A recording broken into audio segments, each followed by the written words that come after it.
मेरे बच्चों, ईश्वर से कभी नाराज मत हुआ करो।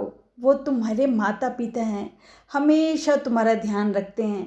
पर तुम्हारे ऊपर दुख आते हैं तो तुम ईश्वर से नाराज हो जाते हो।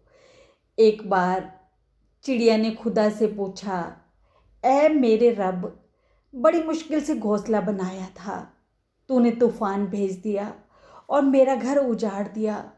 आवाज़ आई, तेरे घोंसले में सांप आया था तुझे खाने के लिए, इसलिए तूफान भेजा ताकि तुम जाग जाओ और उठ सको, तुम्हारी जान महफूज रहे।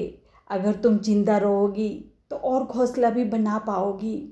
इंसान की ज़िंदगी में भी कितनी मुसीबतें आती हैं, उसको पता नहीं होता कि रब किस परेशानी से तुम्हें बचाना चाहता है, इसलिए तुम्हें किस मुश्किल में डाला है।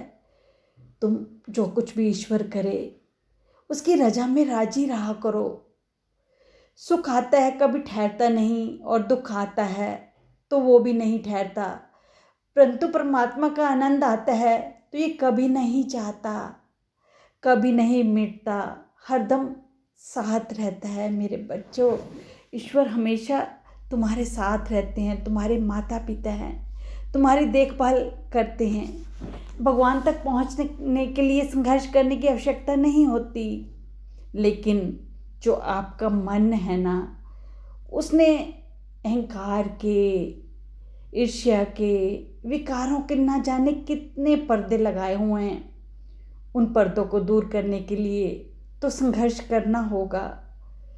जो भगवान को आपसे छुपा कर रखा है, उन पर्दों के पीछे पर्दे हटेंगे तो दिव्य प्रकाश भी दिखाई देगा और ईश्वर कृपा भी होगी।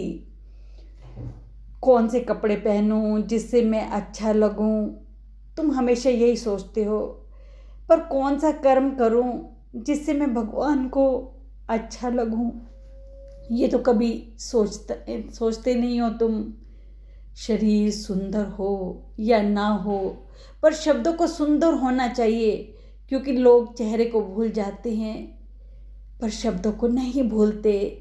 सहयोग और प्यार एक महंगी चीज़ है, हर किसी से इसकी उम्मीद ना रखे, क्योंकि बहुत कम लोग दिल के धनवान होते हैं। जिंदगी में कभी भी सोचने मत बैठो कि कौन कब कैसे कहाँ बदल गया। सिर्फ इतना देखो कि वो तुम्हें क्या सिखा कर गया। और जिंदगी में दोष किसी को मत दीजिए।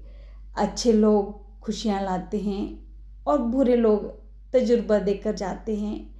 हंसना, मुस्कुराना, खुश रहना, ये सब अभ्यास की चीज़ें हैं, लगातार करते रहना चाहिए। एक बार इन्हें भूल गए, दोबारा याद करने में बहुत प्रयास लगेगा। इसलिए मेरे बच्चों, चिंता मत किया करो।